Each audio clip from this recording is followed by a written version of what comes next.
Okay, today what I want to talk to you about is an article that I read in the Wichita Eagle out of Wichita, Kansas. It's an opinion article, and I'm going to put the link to it in the description below so you can see what I'm talking about. But in it, I'll just give you the title. The title is "Predatory Pricing: What You Don't Know About Police Towing Could Wreck Your Wallet." Okay, so I'm going to read you a little bit of this, and then just provide you some commentary so you understand what this guy is saying and why in my opinion, he's factually incorrect. It costs $515 for a Wichita police initiated tow in 4 days in a city approved impound lot. A year ago, a cartel of wrecking companies came to Wichita City Hall with demands to increase fees for towing away cars that broke down on city streets, were in accidents, or just parked in the same place for too many days in a row. Anyway, cartel of wrecking companies. So what he's trying to do is he's trying to paint us with the same broad brush that those drug smugglers that are coming across the border and the sex trafficking and all that kind of stuff across the border. He's trying to paint towing companies, the companies that provide services to the community, remove abandoned vehicles, help when accidents, recover accidents when people have car accidents.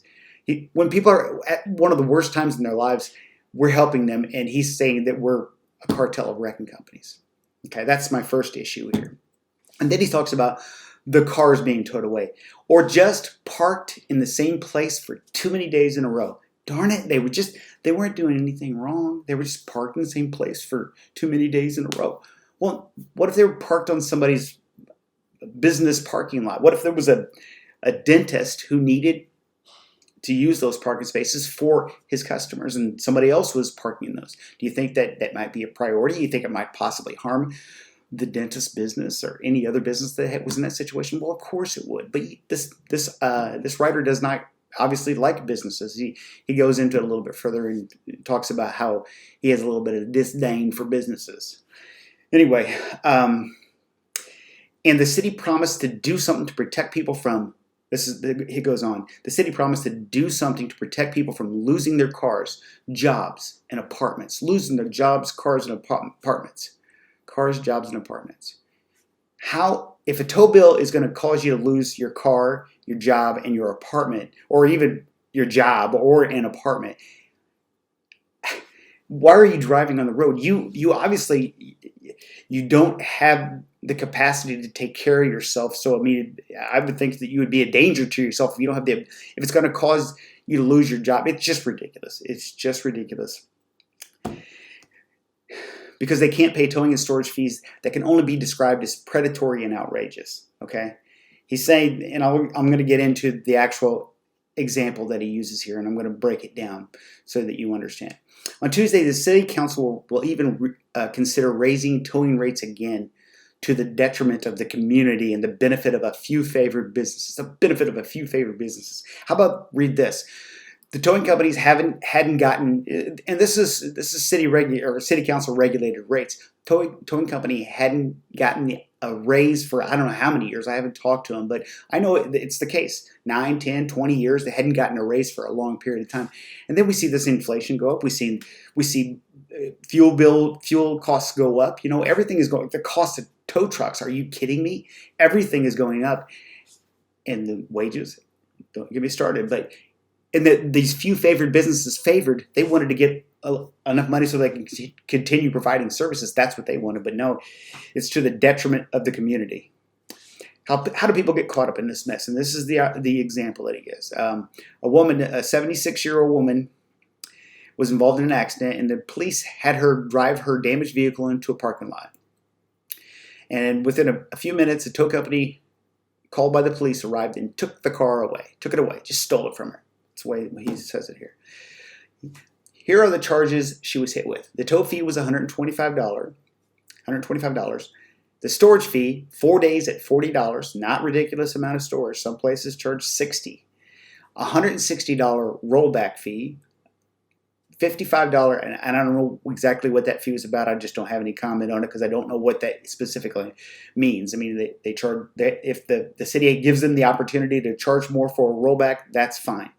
And I'm not sure I just don't know if he has all his numbers correct here. But anyway, $55 verification and certified check fee. Don't know what that is. $50 towing mileage. That's 5 miles. I'm sorry, 8 miles at $5 a mile, which is very reasonable. $40 city administrative fee. Oh wait, yeah. Sorry, it's $40 for the towing mileage. $30 administrative fee for the city. Site cleanup is $25. Towing lot fee $20, and a fuel surcharge of $10. So the total bill came to $515. But if you back out the storage, that could have been avoided, and the city's fee, which the towing company has no control over that. That's $190. The total bill came to $325. Okay, so the tow bill for an accident was $325. I don't see that as exorbitant. It's not. Okay, I mean, if you try to take a ride in an ambulance after an accident, it's going to cost you $3,000, not $325. So that's just, it is very, very reasonable. She was hoping to sell the car to someone who can. She did pick up her vehicle. She had AAA tow it back to her home. Right. She paid the bill. She had AAA tow it. Now she's hoping to sell that junk car for enough money to get another car. Ain't gonna happen. I guarantee you. I mean, I don't know the vehicle.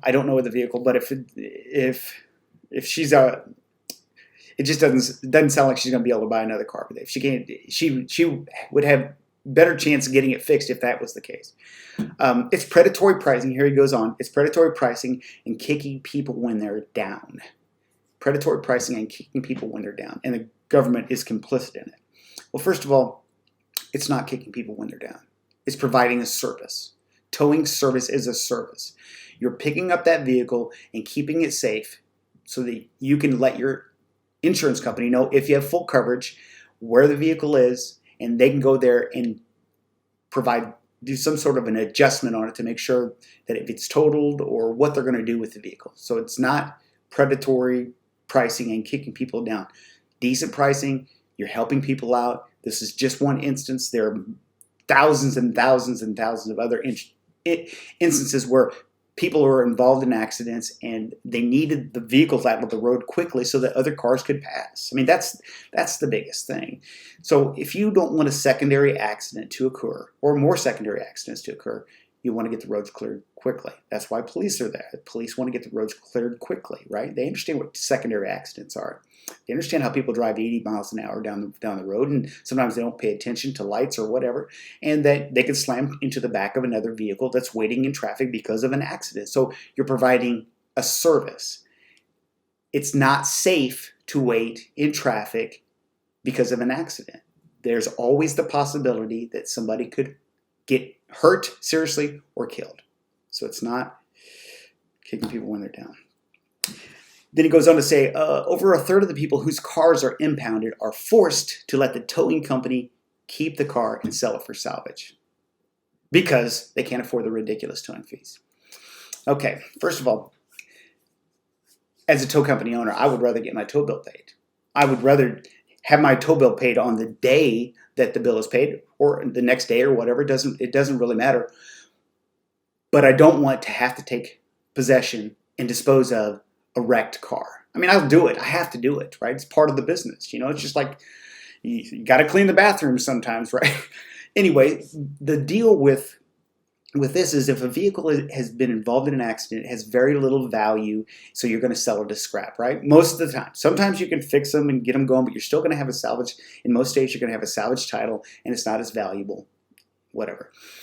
But to have the ability to dispose of that vehicle, you have to jump through all the hoops that the government puts in front of you, right? You have to send notification to anybody who has an interest in the vehicle, and that can take, and then you have to wait whatever regulated amount of time for them to respond. You have to give them the ability to respond in a specific amount of time so that they can get the funds together if they want to pick the vehicle up. So that means if somebody lives in Maine and their name happens to be on that title, you're going to have to send a certified letter to Maine. If there's 5 people that are on that title, you're going to send a certified letter to every single one of them. Now, that may not be in every single state. I know Arizona, the state notifies for them, but in Missouri, where I'm from, we have to do this, and I suspect it's a lot of states that are that way as well. But then again, 60, 90, 120 days have passed.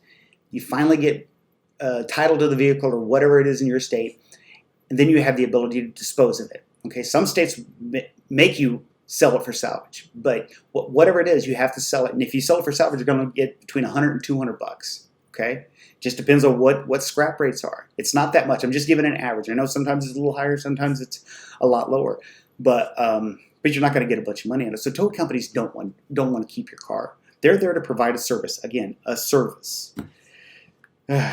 So the thing that really frustrates me about this more than anything is the fact that he places no value on personal responsibility. You know, he talks about storage fees. Storage fees are there to incentivize vehicle owners to pay for their bill, right? To pay the bill.